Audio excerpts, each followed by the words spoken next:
بسم الله الرحمن الرحيم فاسألوا أهل الذكر إن كنتم لا تعلمون আসসালামু আলাইকুম ওয়া বারাকাতুহু।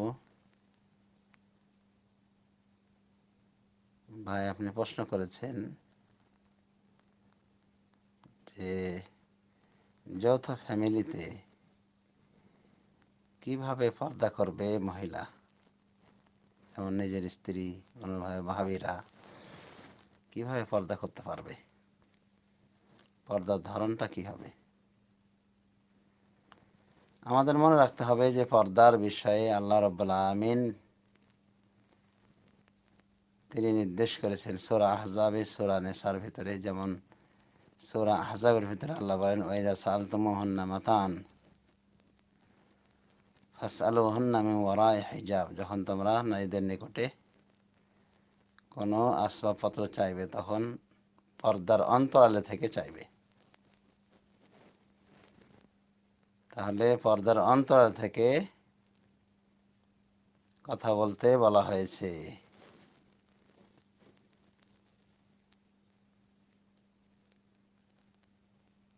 অনভাবে সৌন্দর্য প্রকাশ নিষেধ,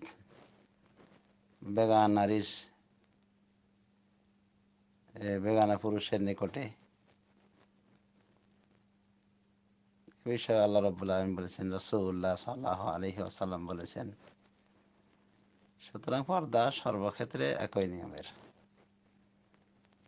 তবে বাড়ির বাইরে গেলে বড় চাদর পরে যাওয়া লাগে, বাড়ির ভেতরে থাকলে বড় চাদর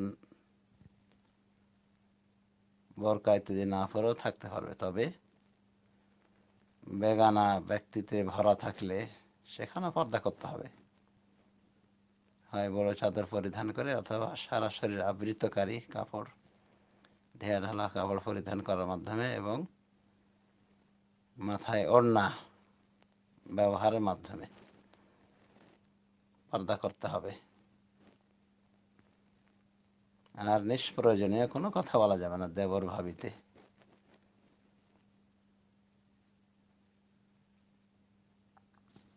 তো এগুলো খেয়াল রাখতে হবে।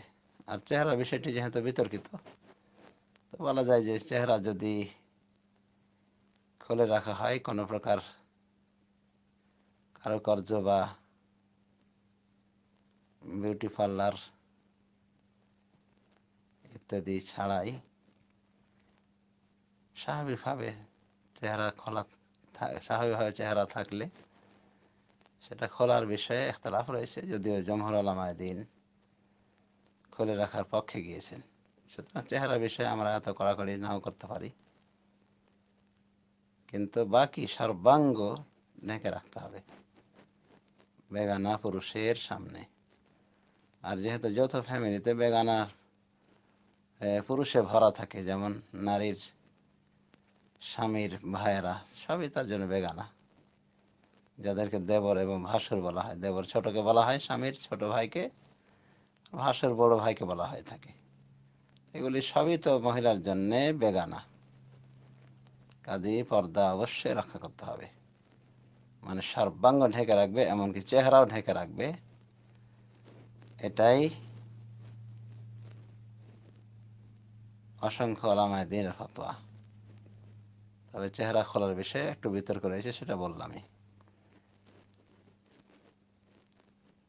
তো এভাবে থাকতে হবে। আর চেষ্টা করতে হবে সেপারেট বাড়িঘর করে নেওয়ার, কারণ একসাথে থাকতেই হবে এভাবে পর্দার লঙ্ঘন করে। এর মধ্যে পর্দা প্রকৃতভাবে সম্ভব হয় না, পর্দা মেনটেন করা। তারপরে বলা যেতে পারে এভাবে পর্দা করাটা একটা কষ্টকর বিষয় যৌথ ফ্যামিলিতে, জয়েন্ট ফ্যামিলিতে। কারণ সর্বক্ষণ হয়তো বা দেবর আছে অথবা ভাসুর আছে, তো এটা কষ্টকর নয়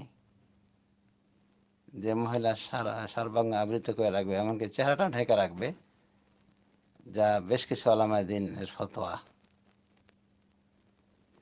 এই জন্যই সেপারেট বাড়ি করে নেওয়ার চেষ্টা করতে হবে, যাতে করে মহিলাও অর্থাৎ নিজ স্ত্রী তার ব্যক্তির স্বাধীনতা পায় এবং আরামের সাথে বসবাস করতে পারে, আরামের সাথে নিরাপদ পরিবেশে।